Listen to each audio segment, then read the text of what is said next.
Hello and welcome friends, sports time में आपका स्वागत है। ओलंपिक्स, पेरिस ओलंपिक्स से बढ़िया खबर जो है भारतीय खेमे के लिए, पूरे भारतवर्ष के लिए जो निकल कर आई है। मनु भाकर ने शूटिंग में जो है मेडल जीत लिया। इसी के साथ टीम इंडिया का खाता खुल गया। सबसे पहले ब्रेकिंग न्यूज आपकी स्क्रीन पर लगाते हैं, उसके बाद इस पर चर्चा करेंगे। पेरिस ओलंपिक में भारत का खाता खुल गया। मनु भाकर ने पेरिस ओलंपिक में कांस्य पदक जीता है। 10 मीटर एयर पिस्टल इवेंट में जो है ये मेडल निकाला है। फाइनल में मनु भाकर का स्कोर 221.7 रहा। 22 साल की उम्र में मनु ने यह कमाल किया है, इतिहास रच दिया है। शूटिंग में मेडल जीतने वाली वो पहली भारतीय महिला बन गई हैं। टोक्यो ओलंपिक में मेडल से चूक गई थी, मगर यहां पर जो है पेरिस में उसका भरपाई उन्होंने कर ली है। हरियाणा की मनु ने ओलंपिक में इतिहास रच के जो है बड़ी कामयाबी हासिल की है और खुशखबरी सीधा पेरिस से आई है भारतवासियों के लिए। मेरे साथ मेरे दो सहयोगी हैं, स्पोर्ट्स एडिटर शिवेन जी और साथ में दीपेश। सबसे पहले सर आप ही के पास आते हैं। पहले तो कॉन्ग्रेचुलेशंस, खाता खुला, तालियां भाई, तालियां, ठीक है। और दूसरी बात ये कि मनु भाकर जिनसे उम्मीदें थी पहले से ही, वो मेडल प्रोस्पेक्ट थी, उन्होंने बिल्कुल सीधा निशाना जो है लगाया है। ठीक है, वो कसर रहेगी कि भाई कांस्य है, सिल्वर होता, गोल्ड होता, वो खुशी थोड़ी बढ़ती रहती, मगर कम से कम मेडल निकाला है। बिल्कुल मेडल निकाला है, अपने दूसरे प्रयास में निकाला है। और सबसे बड़ी बात कि एक 22 साल की लड़की ने निकाला है। और उससे बड़ी बात, जिसको पिछली बार मायूसी हाथ लगी थी इसलिए क्योंकि उसकी पिस्टल के साथ मेलफंक्शन की खबरें आई थी। आप सोचिए उस दिन के बाद से अगले 4 साल आप अपने आप को कैसे मोटिवेट करेंगे।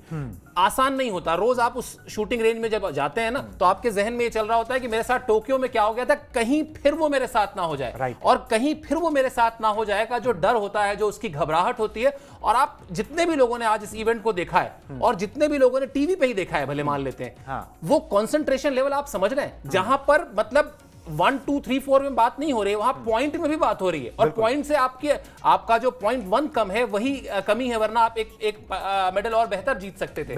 कहने का आशय यह है कि बहुत बड़ी उपलब्धि है। मुझे इससे कहीं कोई मतलब आप कह लें कि थोड़ा कम खुशी नहीं है कि उनको ब्रॉन्ज मिला। मुझे इस बात की खुशी है कि खाता खुला, शूटिंग में खाता खुला। भूलिएगा नहीं, पिछली 2 बार से शूटिंग में मेडल्स नहीं आ रहे थे भारत के, और पहली लड़की है। 140 करोड़ हिंदुस्तानियों में एक लड़की 22 साल की आपको पहला मेडल दिला रही है। इससे मेरी खुशी तो कम से कम कई गुना और बढ़ गई है। बाकी दीपेश जोड़ेंगे, इनके डिस्ट्रिक्ट से आती हैं। बिल्कुल जी, इनकी डिस्ट्रिक्ट से आती हैं, इनकी स्टेट से आते हैं। वही मैं पूछने वाला था कि भाई हरियाणा राज्य में जो है ज्यादा से मुक्केबाजों, पहलवानों ये पहचान होती है, एथलीट्स इसी किस्म के निकल के आते हैं। चलो थोड़ा बहुत क्रिकेट से, ठीक है, मगर वहां पर शूटिंग से निकल कर आना, और शुरुआत में वो पहले मुक्केबाज ही बनना चाहती थी, बॉक्सिंग ही करती थी स्कूल लेवल पर। ये एक बड़ा चेंज है जो कि वहां पर भी देखने को मिल रहा है। हरियाणा से आकर जो है आपने 14 साल की उम्र में शूटिंग शुरू करी और उसके बाद 22 साल तक आते आपने ओलंपिक में मेडल निकाल लिया। बिल्कुल, और सिर्फ 22 साल। सर ने एक बड़ी ना इंटरेस्टिंग बात अभी स्टार्टिंग में कही कि वो वहां माल फंक्शन होना, उस बंदूक का वहां थोड़ी दिक्कतें आनी, वहां भी मेडल की लगातार उम्मीद जताई जा रही थी। सर उस वक्त उम्र सिर्फ 18 साल। बिल्कुल, 22 साल तक खुद को ये बैक कर लेना, इतनी छोटी सी उम्र में अपने आप को समझाना कि नहीं,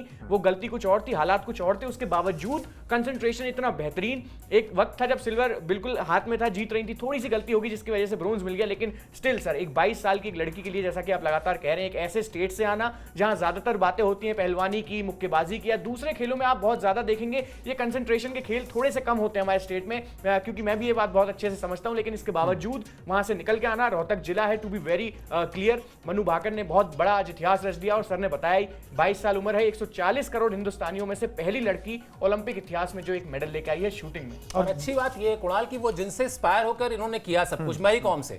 मैरी कॉम ने भी यही हिस्ट्री रची थी 2012 में। वो भी पहली महिला बॉक्सर थी मेडल जीतने वाली। ये जो पहले वाले होते हैं ना, ये पहले वाले सिर्फ अपने लिए नहीं होते, ये आपके लिए रास्ते खोल के जाते हैं। आज की शाम, अभी कितना बज रहा है, 4:10 हो रहे हैं ना, आज रात के 8 बजे तक, अगले 4 घंटे में कम से कम 4 लाख लड़कियां ऐसी होंगी जो तय कर चुकी होंगी कि मुझे शूटिंग करनी है। चाहे वो हरियाणा से आती हो, चाहे वो गुजरात से आती हो, चाहे वो उत्तर प्रदेश से आती हो। एक खेल की कामयाबी, मैं हमेशा ये कहता हूं कि इतने सपने पैदा कर देती है, इतने सपने पैदा कर देती है कि फिर उसको रोकना आसान नहीं होता। साइना नेहवाल का ब्रॉन्ज मेडल था, इसीलिए पीवी सिंधु का सिल्वर मेडल आया। राज्यवर्धन राठौर का सिल्वर मेडल था, इसीलिए अभिनव मिश्रा का गोल्ड मेडल आया। सपने जो बनते हैं ना, वो ऐसे ही मौकों पर बनते हैं, और वही आज जगह होंगे बहुत सारे बच्चों के दिमाग बिल्कुल जी, इंस्पिरेशन ऐसे ही ड्रॉ की जाती है जब आप कुछ जीतते हो तो फिर जो है नई जनरेशन, युवा जो अभी बच्चे होते हैं वो इंस्पायर होते हैं और आगे चल के वो उसको बेटर करने की कोशिश करते हैं। इसी तरीके से जो है ह्यूमन प्रोग्रेस जो है इसी को कहा जाता है। वैसे सर एक चीज है, ये 5वां शूटिंग से मेडल है ओलंपिक में जो है। राज्यवर्धन सिंह राठौर जिनका आपने जिक्र किया 2004 में एथेंस में उन्होंने जीता, अभिनव बिंद्रा ने 2008 बीजिंग में, गगन नारंग ने 2012 लंदन में और विजय कुमार ने भी 2012 लंदन में जीता था। उसके बाद से मेडल नहीं आया था। तो ये 5वां मेडल है शूटिंग में ओलंपिक्स के अंदर जो मिला है, एक बड़ी कामयाबी। और शूटिंग के अंदर काफ़ी मतलब भारत का भी उसके अंदर बहुत सारे लोग लगे रहते हैं। और शूटिंग में एक वक्त ऐसा था, शूटिंग से लगता था कि बहुत मेडल आएंगे, ठीक है, हमेशा ये फीलिंग आती थी। मगर अब 2012 के बाद आया तो जो द्वार बंद हो गए थे वो भी खुलेंगे। बिल्कुल वही मैंने कहा ना कि सबसे बड़ा जो दल है, अगर इस बार भी आप देखेंगे जो कंटिजेंट गया है उसमें सबसे ज्यादा शूटर्स हैं। बिल्कुल। और जिन दो मतलब आपने 5 मेडल्स की बात की, उनमें से अभिनव बिंद्रा का गोल्ड मेडल मैंने देखा है, विजय कुमार का सिल्वर मेडल मैंने देखा है, गगन नारंग का ब्रॉन्ज मेडल मैंने देखा है। दोनों ओलंपिक्स मैंने कवर किए हैं। फर्क क्या होता है? फर्क यही होता है कि बाकी खेलों के मुकाबले शूटिंग में जो कंसंट्रेशन का लेवल है वो इतना ज्यादा हाई है। यहां पर हमें लगता है शायद कि फिटनेस कोई बहुत मैटर नहीं करती। अक्सर लोग कहते हैं कि शूटिंग में फिटनेस का क्या लेना देना। अरे हुजूर, वहां मेंटल फिटनेस का खेल है। वहां तो सारा, वहां तो आपने कहीं भी आपके जहन में कोई एक इतना छोटा सा डाउट आया, आपका काम खत्म हो गया। तो उन खिलाड़ियों के लिए, और पिछली बार और उससे पिछली बार यानी 2016 और 2020 में जो 21 में हुए, लेकिन उसकी ब्रांडिंग चूंकि 2020 थी कोरोना की वजह से, उन दोनों ही बार जो डिसअपॉइंटमेंट था उस डिसअपॉइंटमेंट को एक लड़की खत्म करती है। और इससे मुझे यह लगता है कि अब आज गेम्स विलेज में क्या होगा आप सोचिए। वो जो पिछले 8 साल का सूखा था ना, जब आप गेम्स विलेज में जाते हैं वो एक फैमिली की तरह ही होता है, एक मोहल्ले की तरह होता है। रहा हूं मैं वहां, वो भी देखा है मैंने। अब आप जीत के आए और मैं आपका पड़ोसी हूं, आज तो मेरे पास भी ये जहन में होगा ना कि यार कुणाल जीतेगा तो मैं क्यों नहीं जीत सकता। और अगर मैं हार के आया हूं और दीपेश ने मुझे देखा तो कहेंगे यार जब यही हार के आ गए तो मैं क्या जीतूंगा, राइट। तो वो जो आप एक पूरे के पूरे माहौल को बदल देते हैं। ये जो पहला मेडल होता है, ये जो गल्ले पर बैठा आदमी जो बोहनी करता है ना, शगुन, ये शगुन का मेडल है। इसलिए ये ब्रॉन्ज होता, सिल्वर होता तो बहुत ही अच्छा है, गोल्ड होता तो बहुत ही अच्छा है, लेकिन ब्रॉन्ज भी है तो भी उतना ही इंपॉर्टेंट है और उतना ही ऐतिहासिक है जितना ये गोल्ड होता। तो बिल्कुल जी, हौसला बढ़ जाता है बाकी पूरे के पूरे कैंप का। यस, पूरे कैंप का जो है हौसला ना वो बढ़ जाता है जब मेडल आ जाता है। तो उसके बाद दूसरों को भी, जैसे अभी सर ने बताया, सबको इंस्पिरेशन मिलती है कि भाई हम भी मेडल निकाल सकते हैं, हम भी मेडल प्रोस्पेक्ट्स में जो है वो शामिल है और क्यों ना जोर पूरा लगाया जाए। एक बार जब द्वार खुल गए तो आगे बढ़ा जाए। चलिए जी, मनु भाकर कौन है ये आपको बता देते हैं थोड़ा सा। अभी आपको पता तो लग ही गया कि हरियाणा से आती हैं, मगर कुछ और चीजें उनके बारे में जो है इंटरेस्टिंग वो भी बता देते हैं। हरियाणा के झज्जर में इनका जन्म हुआ। 14 साल की उम्र में शूटिंग से नाता जुड़ा और पिताजी ने इनको जो है, पिताजी को बोला कि भाई एक मेरे को गन चाहिए, शूटिंग करनी है, उन्होंने ला के दी। 2017 की राष्ट्रीय शूटिंग चैंपियनशिप मतलब नेशनल चैंपियनशिप इन्होंने जीती। 16 साल की उम्र में ISSF विश्व कप में जो है स्वर्ण पदक, और मेरे ख्याल से 9 इन्होंने जो है स्वर्ण पदक जीते हुए हैं टोटल वर्ल्ड कप्स में जितने भी इन्होंने हिस्सा लिया है। 2018 कॉमनवेल्थ गेम्स में गोल्ड मेडल इन्होंने जीता था और उसके बाद टोक्यो में नाकामी मिली थी। मगर अब वो जो नेक्स्ट लेवल पे जाने की बात होती है वो नेक्स्ट लेवल पे ये गेम को ले गई है। शूटिंग की जब भी बात होती है खास तौर पर भारत में, तो सर एक चीज होता है कि इसको एसोसिएट ना ज्यादातर आदमियों से किया जाता है, मेन से किया जाता है शूटिंग को। और शुरुआत में होता भी है घर परिवारों के अंदर, अगर कोई लड़का शूटिंग करना चाहता है तो उसके लिए एक ज्यादा हाँ और एक नेचुरल सा प्रोग्रेशन होता है कि ठीक है। मगर कोई लड़की करना चाहती है तो उसके लिए इंस्पिरेशन नहीं होती। ये मेडल, इस तरीके की कामयाबियां वो दिखाती है कि भाई कोई लड़की भी अगर कोई बच्ची होगी वो शूटिंग करना चाहेगी तो वहां पर वो बता सकती है। अगर कोई बोले कि भाई आप क्यों शूटिंग करना चाहते हो, भाई जब मनु भाकर जीत सकती है तो मैं भी कर सकती। बिल्कुल, और मनु भाकर ने अपने लिए इंस्पिरेशन खोजी ही ना। मतलब ठीक है, खेल अलग था, खेल अलग। लेकिन बॉक्सिंग में भी लड़की आज से 15 साल पहले किसी ने सोचा था। और मैरी कॉम का तो आप याद कीजिए, हम लोग बार बार कहते, मतलब फिल्म बन चुकी है, सबने देखा ही, आप लोगों ने भी देखा ही होगा।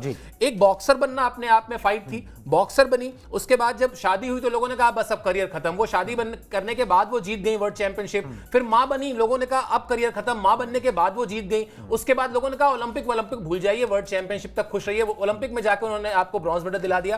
तो मनु भाकर को इंस्पिरेशन ढूंढनी थी, उन्होंने अपने लिए ढूंढ ली। इसीलिए मैं कहता हूं कि जिसको खोजना होगा ना, जहां चाह है वहां राह है। वो ठीक है कि रोका गया होगा, मेरे ख्याल से जिस तरह की पृष्ठभूमि है हरियाणा की, जिस तरह की सोच है, हो सकता है लोगों ने मजाक भी बढ़ाया हो। आस पड़ोस के लोग कई बार खिंचाइयां करते हैं पेरेंट्स के, क्या कर रहे हो, कहां भेज रहे हो, ये क्या ही हो जाएगा शूटिंग में, लड़कों का खेल है, ये है वो है। लेकिन आपका अपना कमिटमेंट, आपके अपने परिवार का साथ, आपके वो चंद मुट्ठी भर जो शुभचिंतक होते हैं ना, वो आपको बनाते हैं। और आज जब ये मुकाम मनु भाकर ने हासिल कर लिया है, निश्चित तौर पर वो जब उनके पोडियम पे जाएंगी और जब उनके गले में वो ब्रॉन्ज मेडल डाला जाएगा ना, उनके जहन में हर वो चेहरा आज घूम जाएगा जिस चेहरे ने उनको बंदूक पकड़ने पर शाबाशी दी थी और कहा था कि बेटा ये खेल रही हो तो खेलो, पूरे दिल से खेलो और एक दिन देश का नाम रोशन करना। सही कह रहा हूं? बिल्कुल बिल्कुल सही कह रहे हैं सर, इसमें तो कोई डाउट वाली बात ही नहीं है। आपने बड़े क्लियरली बताया कि एक ऐसी पृष्ठभूमि से आती है जहां थोड़ा सा मतलब इतना इंकरेज लड़कियों को नहीं किया जाता। लड़कों को खेलने से हमारे यहाँ बिल्कुल नहीं रोका जा सकता। क्लियरली कहा जाता है ठीक है, किताबों से ज्यादा जो समय है वो अपना मैदान में बिताओ। ये बहुत क्लियर इंस्ट्रक्शंस होते हैं शुरुआत से ही। आप ज्यादातर देखेंगे या तो लड़के आर्मी में होंगे या खेलों में होंगे, और ये बहुत लंबे समय से, चाहे आप नीरज चोपड़ा का ही एग्जांपल ले लीजिए, कोई सोचता भी नहीं था जेवलिन थ्रो में कि कोई ऐसा खेल होगा जहां भारत को गोल्ड मेडल मिलेगा इतने सालों के बाद।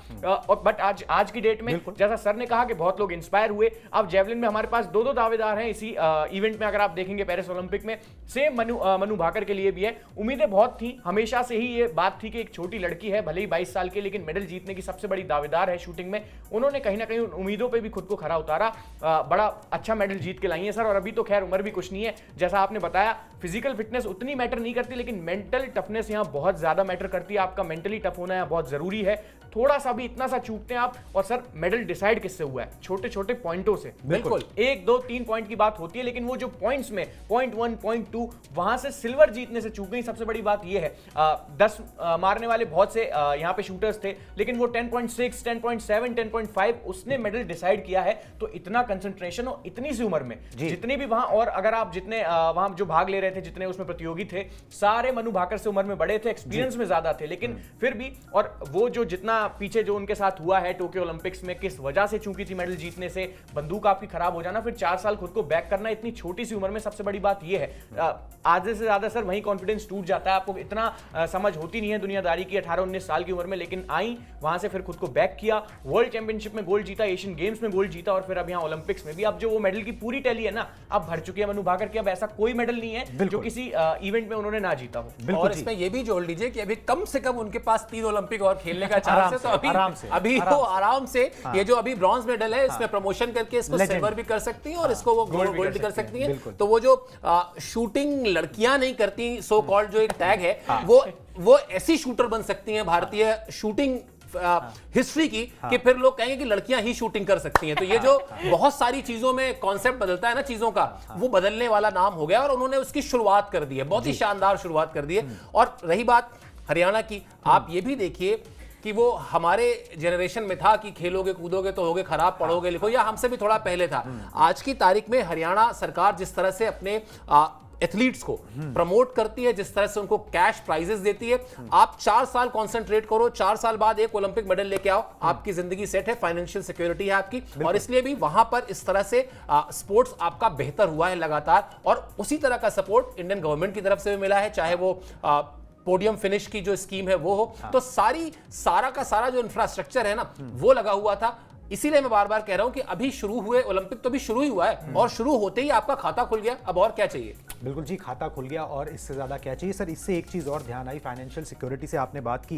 जब मैं छोटा हुआ करता था तो जो जितने भी एथलीट्स होते थे वो ज़्यादातर इसलिए खेलते थे कि भाई सरकारी नौकरी लग जाएगी, ठीक है भाई, किसी भी लेवल पे पहुंचे सरकारी नौकरी लग जाएगी। अब सिचुएशन ऐसी है कि फाइनेंशियल सिक्योरिटी की, कि आपको इतना इनाम मिलता है कि जो टॉप लेवल के एथलीट्स, जिनको लगता है कि वो टॉप लेवल पे पहुंच सकते हैं, कर सकते हैं, वो सरकारी नौकरी लेते ही नहीं, ठीक है, वो उस पर जाते ही नहीं, क्योंकि फिर वो उतना टाइम दे नहीं पाएंगे खेल को जिसमें उन्हें पता है कि वो आगे बढ़ सकते हैं। तो इतना पैसा खेलों में आया है। कुणाल, मैं आपसे भी थोड़ा पीछे ले जाता हूं, इन्होंने तो खैर ये उस जनरेशन के नहीं है। एक समय ऐसा था, मैंने अखबार में पढ़ा है कि फला एथलीट ने अपना घर चलाने के लिए मेडल बेचा। ऐसी खबरें मैंने अपने जर्नलिज्म के करियर के शुरुआती दिनों में कवर की है। एक हॉकी के प्लेयर थे, नाम लेना ठीक नहीं है, जो ओलंपिक खेले हुए थे, लेकिन वो अपना मेडल गिरवी रखने को तैयार थे। वहां से आपका देश जो है, और एक बहुत सेलिब्रिटी राइटर हैं, उन्होंने पिछले ओलंपिक में लिखा कि ओलंपियंस करते क्या हैं, ये जाते हैं वहां पे, सेल्फी खिंचवाते हैं, सोशल मीडिया में पोस्ट करते हैं और घर चले जाते हैं। उसके बाद उनकी इतनी ट्रोलिंग हुई थी ना, क्यों? क्योंकि आप इन ओलंपियंस की हिस्ट्री जानते हैं, इनमें अगर 100 लोग गए हैं ना, 100 में से 80 लोगों को निकलवा लीजिएगा, और मैं दावे से कह रहा हूं 80 लोग ऐसे होंगे जिनके घर पे दोनों समय का खाना अपने आप में चैलेंज होगा। कोई मवेशी बेच के काम करता है, कोई जमीन बेच के अपने बच्चे को सिखाता है। ये क्रिकेट जैसा फैंसी स्पोर्ट्स नहीं है जहां डे वन पे आपको स्पॉन्सरशिप मिल गई। आपने आईपीएल खेला जी, बहुत अच्छी बात है। यहां तो आपके पास चारा ही तब है जब आप कॉमनवेल्थ गेम्स या एशियन गेम्स या फिर ओलंपिक्स में जाकर कुछ करें, तभी आपके लिए कैश प्राइज है, तभी आपके लिए वो नौकरी है जिसका आप जिक्र कर रहे थे, या तभी आपके लिए वो बाजार है। आज अभिनव बिंद्रा आपको विज्ञापन में दिखाई देते हैं, आज नीरज चोपड़ा आपको विज्ञापन में दिखाई देते हैं, लेकिन उनका क्या, जो यहां तक नहीं पहुंच पाते बेचारे, क्या हर कोई तो नहीं बन सकता मनु भाकर, हर कोई नहीं बन सकता नीरज चोपड़ा, लेकिन ऐसा नहीं कि इसका प्रयास नहीं हो रहा है, प्रयास तो कर ही रहे ना लोग। तो इसलिए भी मुझे लगता है कि जब भी हम जिस भी स्पोर्ट्स पर्सन के नाम के आगे ओलंपियन लिखा हो ना, हमको रुक के ठहर के उसको सल्यूट करना चाहिए। फॉरगेट अबाउट कि उसने मेडल जीता है या नहीं जीता है। अभी अदिति अशोक है, गोल्फर है, पिछले ओलंपिक में एक शॉट से चूक गई थी, अब इस बार फिर पार्टिसिपेट करेंगे और स्ट्रांग वो भी है। आप इस तरह के कितने नाम ले लीजिए, पीटी उषा लीजेंड है, मिल्खा सिंह लीजेंड है, आप इसमें तो किसी को दो राय नहीं है ना, लेकिन इसीलिए लीजेंड है क्योंकि उनके नाम के आगे ओलंपियन लिखा हुआ है। ओलंपियन होना अपने आप में ये कोई छोटा मोटा स्पोर्ट्स का इवेंट नहीं है, ये महाकुंभ है, और उसमें आप जाकर अगर ओलंपिक बने तो मैं तो सबको सल्यूट करता हूं। तो उसके बाद तो बस फिर वो मतलब सेकंड्स का खेल, वो पॉइंट दशमलव का खेल रह जाता है विनर में, और जो जीतता नहीं है उसमें। पूर्व यूथ ओलंपिक्स चैंपियन भी है मनु भाकर जो है, उन्होंने जीता था। वैसे सर अभी बात हो रही थी ना जबकि भाई कितना कंसंट्रेशन चाहिए होता है, थोड़ा सा डेटा मेरे पास इसमें है। क्वालिफिकेशन राउंड में इन्होंने 580 पॉइंट स्कोर किए थे, तीसरे नंबर पर रहते हुए जो है क्वालिफाई किया था मेडल राउंड के लिए।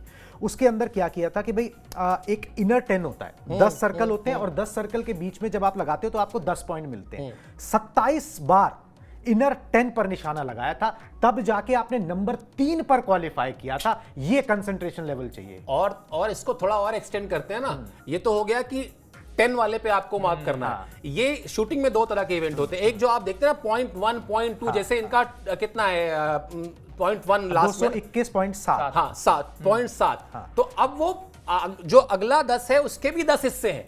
तो आप इसमें सबसे बेहतर क्या कर सकते हैं, 10.8, ठीक है, 10.7, 10.2, 10.4, तो पॉइंट वाला खेल है यहाँ। तो ये तो पॉइंट सिस्टम में, और उसके बाद आप सोचकर देखिए जो बार बार दीपेश भी कह रहे हैं, और मुझे भी लगता है, उम्र क्या है यार, 22 साल। 22 साल मतलब क्या होता है? 22 साल में तो सोच रहा हूँ 22 साल में मैं क्या करता था, तो मुझे याद है नहीं, मैं निकल गया था इलाहाबाद से, तो निकल गया था दिल्ली की ट्रेन पकड़ के दिल्ली आ रहा था, लेकिन 22 साल में ये नहीं सोचा था कि अपने देश को रिप्रेजेंट कर रहा हूँगा, और देश को ना सिर्फ रिप्रेजेंट कर रहा हूँगा बल्कि मेडल जीत कर इतिहास रच रहा हूँगा। क्यों दीपेश? चलिए जी, एक चीज और, प्रधानमंत्री ने मनु भाकर को बधाई दे दी है। मतलब ये होना ही था, क्योंकि वो खुद जाने से पहले भी प्रधानमंत्री मिले थे पूरे कंटिंजेंट से, और बधाई भी दे दी है। दिखाता है कि वो भी खेलों के प्रति कितना सजग है। और भारत सरकार ने बहुत अच्छे से जो है, मतलब जितने एथलीट्स नहीं गए हैं उससे ज्यादा स्टाफ गया है, मेंटल कंडीशनिंग कोच, हर एक एथलीट के ऊपर एक कोच, मतलब आप एक तरीके से है जो सपोर्ट स्टाफ गया। पहले ये बातें होती थी कि भाई ये तो घूमने जा रहे हैं, अधिकारी घूमने जा रहे हैं। अब ये घूमने कोई नहीं जा रहा था, यहाँ पर जो है जिताने के लिए जा रहे थे। एक अच्छी मानसिकता बनी रहे, कोचिंग में कोई कमी ना रहे, ये सारी चीजें जो है ये सरकार ने सुनिश्चित की है, और अब बधाई भी दी है, और बधाई की पात्र वो बिल्कुल हैं जिस तरीके से उन्होंने यहाँ पर परफॉर्मेंस किया। मगर सर एक फैसेट ये भी है कि भाई भारत सरकार की तरफ से भी जो है ना, अब सपोर्ट सिस्टम जो है वो बहुत ज्यादा हो गया कई मामलों में। मतलब आपने टॉप्स की स्कीम लगाई है, और भी कई तरीके हैं, कहीं पर भी कोई कोर कसर छोड़ी नहीं जाती है। बिल्कुल नहीं छोड़ी जाती है। और अभी यही थोड़ी देर पहले मैं कह रहा था ना कि जब मैंने अपने ही करियर में देखा जर्नलिज्म के शुरुआती कि लोग मेडल्स बेचते थे, आज वो नौबत नहीं आती। आज अगर आपने कॉमनवेल्थ गेम्स, जिसको वैसे कॉमनवेल्थ गेम्स में भी कुछ इवेंट्स ऐसे होते हैं जो एशियन गेम्स से टफ होते हैं, लेकिन अगर आप ओवरऑल देखें तो मेडल्स का जो ग्रेड आप कह लें या श्रेणी कह लें, आपको लगता है कॉमनवेल्थ गेम्स थोड़ा सा सबसे आसान है, उसके बाद एशियन गेम्स है, और उसके बाद आपका ओलंपिक्स है। आज की तारीख में अगर कॉमनवेल्थ गेम्स में भी कोई एक मेडल जीत के आ रहा है एथलीट, तो उसको आप ये नहीं कह सकते कि हो सकता है बहुत लैविश लाइफ ना जी रहा हो, लेकिन वो मेडल बेचने वाली हालत भी उसकी नहीं होती, क्योंकि उसको नौकरी ऑफर हो जाती है, उसको कैश प्राइजेस मिल जाते हैं, सरकार से पैसा मिल जाता है, स्टेट गवर्नमेंट से पैसा मिल जाता है, तो स्थिति ठीक रहती है। लेकिन अभी चाहे वो खेलो इंडिया खेलो हो, चाहे वो जो टॉप्स का आपने स्कीम बताया जो कि बहुत ही एक तरीके से गेम चेंजर रहा, जहां पर आपने कहा, वरना हम लोग क्या होता था 2012 का आपको बताता हूं दीपेश किस्सा, क्योंकि आप उस दिन आर्चरी को लेकर बहुत एक्साइटेड भी थे। दीपिका कुमारी सब कुछ जीतते हुए आ रही थी, और लॉर्ड्स में जो क्रिकेट के लिए और हम लोग के लिए बहुत ही फेवरेट ग्राउंड है, वहां पर आर्चरी का इवेंट था, और हम लोग बड़ा सुबह सुबह लंदन टाइम के हिसाब से उठ के गए, और दीपिका क्वालिफाई नहीं कर पाई। और क्यों नहीं क्वालिफाई कर पाई, जब इसकी वजह पता चली तो समझ में आया कि हम कितनी बुनियादी गलतियां करते हैं। अब जहां पर ट्रेनिंग हो रही थी, दीपिका जहां ट्रेन कर रही थी, वहां आउटडोर ट्रेन नहीं कर रही थी, इंडोर। और वो पूरा का पूरा इवेंट जो था वो आउटडोर था। दूसरी चीज कि आप किस तरह के मौसम में ट्रेन कर रहे हैं। आप अगर आज की तारीख में आपने देखा होगा कि सारे एथलीट्स अपने आप को इस तरह से तैयार करते हैं। अच्छा, पेरिस में हमको जाके ओलंपिक खेलना है, तो पेरिस का वेदर कैसा होगा? पिताजी की जो है वो बाइट आ रही है सर, एक बार बिल्कुल बिल्कुल जी प्ले कर दीजिए। मनु भाकर के पिताजी पूरे की। देश के लिए गर्व की बात है कि पहली बार शूटिंग में हमारे लिए ये जो मेडल आया है, ब्रॉन्ज मेडल आया है। हमें आशा ये थी कि गोल्ड मेडल आएगा, परंतु फिर भी एक अच्छी अचीवमेंट है। तीसरे मेडल पाना ओलंपिक में एक बहुत ही बड़ी उपलब्धि है जी। बहुत संघर्ष किस तरह का रहा? संघर्ष देखिए, एक सामान्य ही परिवार से उठी है और इकोनॉमिक की तो कोई वो प्रॉब्लम आई नहीं कभी इकोनॉमिकल, लेकिन उसने हार्ड वर्क बहुत किया है। बहुत बढ़िया बेटी ने बहुत तारीफ करी है, बेटी ने बहुत बात करी है। तो बेटी को किस तरह स्वागत करोगे आप? हाँ कराएंगे। क्या खिलाओगे? क्या खिलाएंगे?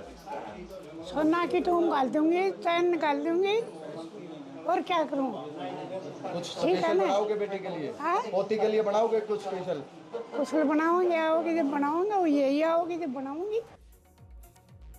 अब आप देखिए कुणाल, ये चेहरे देखिए, दीपेश आप ज्यादा बेहतर डिस्क्राइब करेंगे relate किस कर पा तरह का ग्रामीण परिवेश है, जिन्हें वाकई अगर पूछिए तो ओलंपिक्स का वो ग्रैंड्योर भी नहीं पता होगा, लेकिन उनको इतना पता है कि घर की बेटी है, वो गई है और उसने कुछ बहुत बड़ा कर दिया है। ये जो हम्बल बैकग्राउंड से बच्चे निकले हैं ना, इनको शायद जो अभी आप बार बार जिस तरफ इशारा कर रहे थे कि 4 साल पहले जो हुआ था उस दुर्घटना से वापस आकर अपने आप को बैक करना आसान नहीं होता, लेकिन फिर इस बैकग्राउंड के जो लोग होते हैं ना, हम्बल बैकग्राउंड के, वो मेंटली बहुत टफ होते हैं, और वैसे भी जिस जगह से वो आती हैं वो अपनी मेंटल टफनेस, रफ और टफ वाली पहचान भी है उनकी। जरा समझाइए ये दृश्य आपके हिसाब से क्या कह रहे हैं? सर एक तो ये बहुत ज्यादा पर्सनल हो गया, जो अभी इनकी दादी की बाइट आई थी ना, जहाँ बोल रहे थे कि घर आएगी तो ये खिलाऊंगी वो खिलाऊंगी। भाई हमारा यही होता है, अचीवमेंट कुछ भी हो, छोटी से छोटी किसी भी खेल में एक छोटा मोटा मेडल आ गया, या कुछ स्कूल लेवल पे भी जब हम जीतते थे तो हमारी दादी चूरमा बना के पूरे गांव में बांट देती थी, लोगों को बुला के भाई हाँ लड़के ने ऐसा काम किया है। तो ये चीजें कहीं ना कहीं, अब उनकी दादी की जो मैं बाइट सुन रहा था कि भाई मेरी बेटी आएगी तो मैं ऐसे ऐसे उसे बना के ये खिलाऊंगी,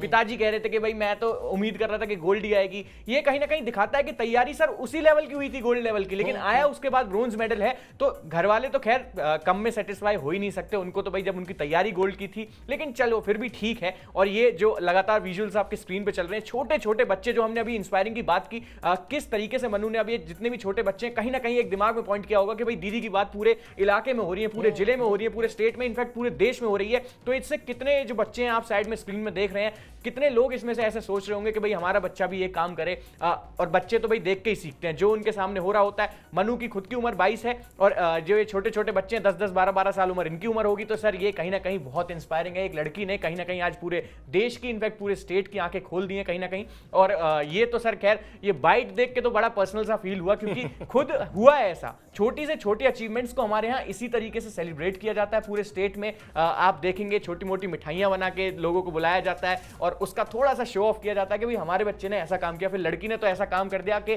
देश का प्रधानमंत्री खुद ट्वीट करके ये बात बता रहा है। बिल्कुल बिल्कुल, छाती चौड़ी कर दी भैया, सीधी सी बात है। और अब तो आप किसी, मुझे लगता है हो सकता है कोई डायरेक्टर आज लग भी गया हो इनकी हिस्ट्री निकालने में कि अगली फिल्म भी बनाई जाए, क्योंकि भाई अब इससे ज्यादा ओलंपिक मेडल आ गया। अब तो आपके पास सारे मेडल्स थे ही, अभी आपने बता ही दिया था। और 22 साल में वो मेडल भी आ गया, जो मेडल एक तरीके से आपकी किटी को, आपके उसको पूरा कर देता है। हाँ अब ठीक है, अब इसके बाद अब यहां से मनु पार्ट 2 शुरू होगा, और वो जो मनु पार्ट 2 होगा वो और खतरनाक होगा, वो और ज्यादा अतरंगी किस्म का होगा, जहां पर आपको ये होगा कि अब मुझे अपने मेडल का रंग चेंज करना है। यानी अब पेरिस में मैं क्या नहीं कर पाई जो मुझे अगले ओलंपिक्स में करना है, इस चीज को पहचानना, उसके लिए अपने आप को ट्रेन करना, और उसके लिए अपने आप को अगले 4 साल तक लगातार मोटिवेट करते रहना। भाई आप सोचिए ना, सुशील कुमार जब बीजिंग में जीते, आपको जान के ताज्जुब होगा दीपेश, ठीक है अभी वो जेल में है अलग वजहों से, लेकिन जिस दिन वो जीत के आए थे उसके अगले दिन वो अखाड़े में थे।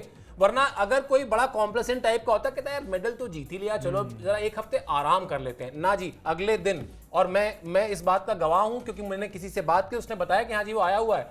तो ये कमिटमेंट जो है, अब यहां से मनु पार्ट 2 शुरू होगा, और फिर उसमें आप बहुत आराम से ये कह सकते हैं कि फिर अब महिलाओं को शूटिंग में या शूटिंग में नहीं आना चाहिए, ये सब कहानियां हो गई पुरानी। अब कुछ शूटर्स और आएंगे। आपको पता है साइना नेहवाल एक बहुत अच्छी बात कहती थी। साइना नेहवाल कहती थी कि भारत चाइना आखिर क्यों बैडमिंटन का पावर हाउस है, क्योंकि वहां पर एक कोई प्लेयर नहीं है। वहां पर यह है कि आप किसी भी बड़े टूर्नामेंट में जाएंगे तो आपको क्वार्टर फाइनल में चाइनीज प्लेयर, सेमीफाइनल में चाइनीज प्लेयर, फाइनल में चाइनीज प्लेयर, तो आप कहीं ना कहीं किसी ना किसी के खिलाफ गलती कर ही देंगे।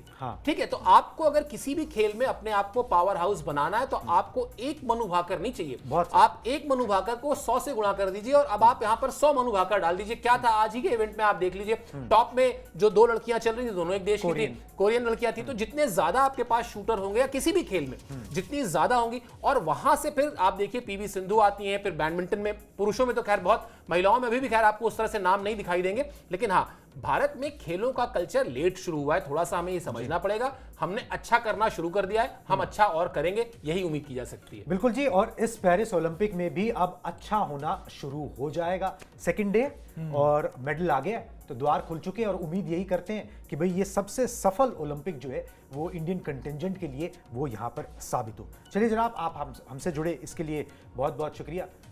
आप लोग भी आए इसके लिए भी बहुत बहुत शुक्रिया। ठीक है, और बार बार आना पड़े। मनु भाकर का शुक्रिया हमारी पूरी टीम की तरफ से कि हमको उन्होंने ये मौका दिया कि हमारे चेहरे पर थोड़ी मुस्कान आए और हम थोड़ा सा खुश होकर बताएं कि हाँ अब हम मेडल टेली में, जहां पर 0-0-0-0 लिखा था, अब मेडल टेली में भारत की एंट्री हो चुकी है। बिल्कुल जी, और अब यहां से जो है मेडल टेली बढ़ती चली जाए, यही उम्मीद जो है रहेगी। और जो हौसला बढ़ी जाता है, जैसे अभी हम बात कर ही रहे थे कि जब गेम्स विलेज में जाएंगी तो बाकी जो एथलीट्स हैं वो भी ये करना चाहेंगे, वो भी ये ख्याति प्राप्त जो है करना चाहेंगे, जोर पूरा लगाएंगे। और अभी बहुत सारे मेडल प्रोस्पेक्ट्स जो हैं वो बाकी हैं, और जैसे जैसे ये सारी इंफॉर्मेशन आती रहेगी आप तक पहुंचाते रहेंगे। प्लीज एक काम कीजिए, स्पोर्ट्स 9 को सब्सक्राइब जरूर कर लीजिए, हमारे भी थोड़ा हौसला इससे बढ़ता है। अब हमें दीजिए इजाजत, टाटा बाय बाय।